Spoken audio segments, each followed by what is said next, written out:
Bonjour, bonjour. Euh, le Seigneur m'a inspiré ce matin, il m'a mis à cœur de faire cette vidéo pour mettre certaines choses au clair. Parce que certains de nos frères, notamment nos frères dans le christianisme et les catholiques, ont pour coutume de prier pour les anges, de, de faire des demandes aux anges. Donc je voulais éclaircir. La Bible dit que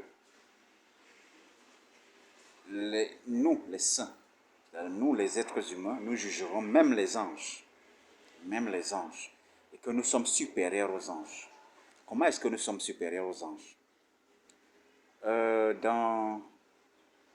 Au commencement, Dieu avait créé tous les cieux. Il a créé les créatures célestes, notamment les anges. Et les anges n'étaient pas satisfaits. Dieu n'était pas satisfait. Il s'ennuyait au ciel. Parce que les anges sont un peu comme les automates. Ils ont été créés pour faire la volonté de Dieu. Donc alors Dieu a eu l'idée de créer un être qui lui est semblable, qui est comme lui. Un être qui est aussi puissant que lui.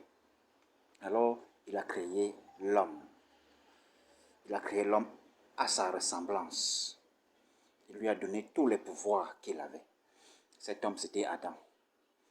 Adam, au commencement, avait une communion parfaite avec Dieu. Adam avait la domination sur toute la création, sur les animaux, sur les poissons, les oiseaux, sur les temps et les saisons, sur les océans. Adam dominait sur toute la création. Il avait le pouvoir de Dieu. Il causait avec Dieu tous les soirs. Et il est venu, ce que nous connaissons tous, la désobéissance qui a mené le péché dans le monde.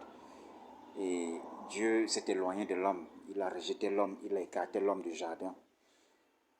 Donc, au cours de l'histoire, Dieu a essayé de ramener l'homme à lui. Certains hommes, notamment comme Moïse, que j'aime beaucoup, Samuel, Élie, Élisée, Ésaïe, les très grands prophètes ont fait des démonstrations de puissance extrême. Ils ont essayé de retrouver ce niveau qu'Adam avait au départ, ce niveau de puissance que Dieu avait donné à l'homme au départ, la puissance au-dessus même des anges. Mais ils n'ont pas pu, ils ont atteint une dimension, mais ce n'était pas celle d'Adam. Alors Dieu a envoyé quelqu'un dans ce monde, le deuxième Adam du nom de Jésus-Christ. Le deuxième Adam est venu, il a marché sur terre avec la puissance de Dieu. Il avait tous les pouvoirs de Dieu en lui.